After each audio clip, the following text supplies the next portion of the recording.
There is an intense focus right now on the security of the upcoming 2020 election, with a lot of concern about foreign interference, cyber attacks targeting our election systems, and online disinformation campaigns aimed at unsuspecting voters.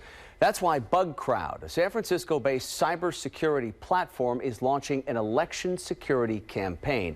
Joining us now here in studio to talk more about some of the issues they're tackling is Casey Ellis, the founder and chief technology officer at Bugcrowd. Casey, good of you to come in today. We appreciate it. All right, let's start off with what do you think are the biggest threats to the 2020 election? Yeah, certainly. At this stage, I think the overall confidence that the average voter has in the election process itself is one of the biggest threats that we have. You know, since 2016, there's obviously been a lot of conversation around the role that cyber has to play in people's ability to interfere with this type of thing.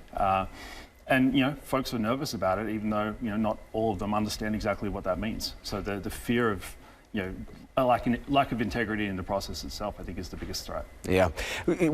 How is Bugcrowd's election security campaign aiming to address some of those concerns about election security? Yeah, for sure. So what Bugcrowd is essentially a really large community, hundreds of thousands of ethical hackers from all around the world. And then we've built a platform where our customers, like Department of Defense, Netflix, MasterCard, and so on, compete to find ways to basically break into different pieces of software and systems. And the goal of that is obviously to figure out what needs to be fixed before the bad guys come along and do it for real. All right, so let's talk first about cyber attacks on actual election systems, on government computers that are being used to tally up the votes here coming up in 2020. How vulnerable are our election systems across the country in general? Yeah, and that was a really good call out too, because I think there's been a lot of conversation around the voting machines and the different things that are touchable. Yeah. But in reality, the ecosystem around elections is a lot bigger than that.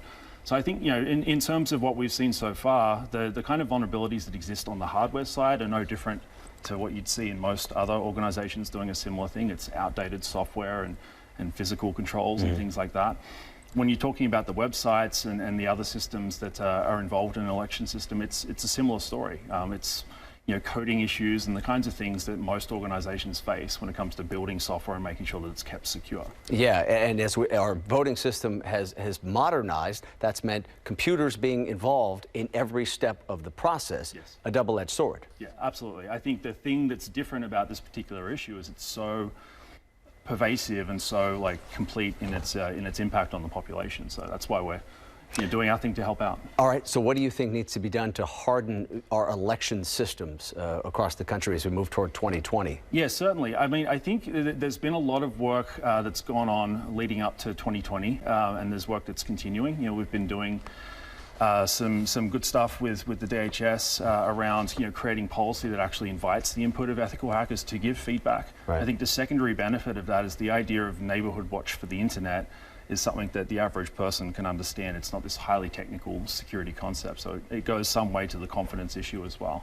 Okay, and lastly, as we wrap up here, we are also concerned still about foreign interference, foreign entities spreading disinformation as we head toward 2020. A lot has been made about, you know, changes that Facebook and other social media platforms have made to try to combat these disinformation campaigns. Have they, you know, have we gotten any better at dealing with this issue? A lot of work's been put into it. I do feel like we have improved. Ultimately, the responsibility as it relates to an election is on the person who's decided whether or not they're going to vote. You know, I think the big takeaway and what a lot of work's going into right now is if you want to do that, you shouldn't let anything else stop you. Okay, well, we'll have to leave the conversation there. Casey Ellis from Bugcrowd. Really appreciate your time and your insight. Thanks. Heather?